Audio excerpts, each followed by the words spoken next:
વિદ્યાર્થી મિત્રો, અગાઉ આપણે 14.3 સ્વાધ્યાયનો દાખલા નંબર 4 જોયો હતો. હવે જોઈશું દાખલા નંબર 5. તો અહીંયા દાખલા નંબર 5ની અંદર અહીંયા તમને આપેલો છે વર્ગ અને આવૃત્તિ. અહીંયા આયુષ્ય, કોનું આયુષ્ય? ગોળાઓનું આયુષ્ય આપેલું છે અને તેની સામે ગોળાઓની સંખ્યા આપેલી છે. તો વિદ્યાર્થી મિત્રો, આનો આપણે મધ્યસ્થ શોધવાનો છે, ગોળાના આયુષ્યનો મધ્યસ્થ. તો મધ્યસ્થ શોધવા માટે આ સૂત્ર L + n દુત્યાંશ - CF / F × H. તો અહીંયા જો CFI કરવી જરૂરી છે, કારણ કે તેનું મધ્ય શોધવા માટે એમાં CF જોશે એટલા માટે. હવે જો CFI એટલે 14 જે છે તેના 14ના 14 જે આપણે આગળ શીખ્યા. પછી તેમાં શું કરવાનું છે? 56 પ્લસ કરવાના છે. 14માં 56 પ્લસ કરીએ આપણે તો કેટલા થશે? 70 થશે. સોરી, 14માં પ્લસ 56 કરીએ તો કેટલા થશે? 70. 70 પ્લસ 60 એટલે 130. 130માં 86 ઉમેરીએ આપણે તો 6 ના 6, 8 ને 3 11, 11 નો એકડો વધી 1 એટલે 216 થશે. કેટલા થશે? 216. 216માં 74 ઉમેરીએ આપણે તો 4 ને 6 0, ઉપર 1, 1, 1 ને 2, 2 ને 7 9 ને 290 થશે. 290માં 62 ઉમેરીએ તો 2, 9 ને 6 કેટલા થશે? 15. 15 નો પાછળ વધી પડે એટલે 352. 352માં 48 ઉમેરીએ આપણે તો કેટલા થશે? 400. એટલે આપણે આ 400 અને આ 400 શું આવી ગયું? સેમ આવી ગયું. તો હવે 400 સેમ આવી ગયું એટલે આપણે ટોટલ n કેટલો થયો? 400. તો અહીંયા n આપણે 400 લખી દીધો છે. તો n દુત્યાંશ એટલે 400 ભાગ્યા 2 એટલે કેટલા થશે? 200.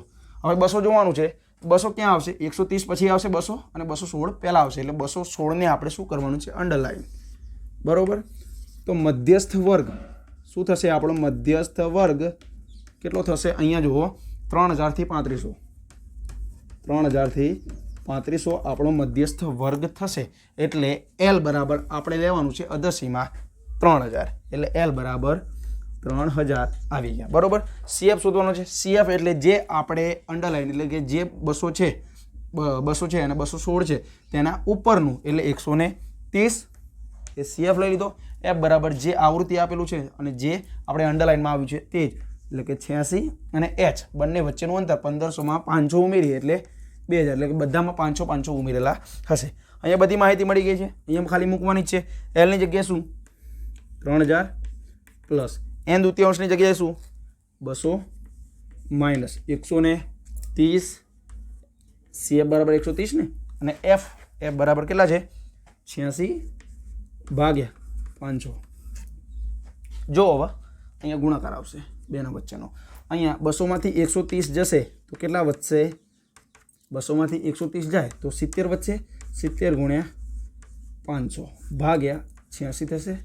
અહીંયા 3000 પ્લસ 70 ગુણ્યા 500 એટલે 7 × 5 = 35 અને કેટલા? 1, 2 અને 3 0 છે એટલે 1, 2 અને 3 આપણે 0 અહીંયા મૂકી દીધા. અહીંયા વધ્યા 86. હવે જુઓ તો વિદ્યાર્થી મિત્રો, અહીંયા જુઓ તમે 3000 પ્લસ 35000 ભાગ્યા 86. 35000 ભાગ્યા 86 કરીએ એટલે 406.98 આવશે. કેટલા આવશે? 406.98. એટલે આમાં 3000 પ્લસ 406.98 કરીએ આપણે તો 3406.98 આવશે. આ આપણો આવ્યો મધ્યસ્થ. તો વિદ્યાર્થી મિત્રો, વિડીયો પસંદ આવે તો વિડીયોને લાઇક, શેર અને ચેનલને સબસ્ક્રાઈબ કરવા વિનંતી. Thank you.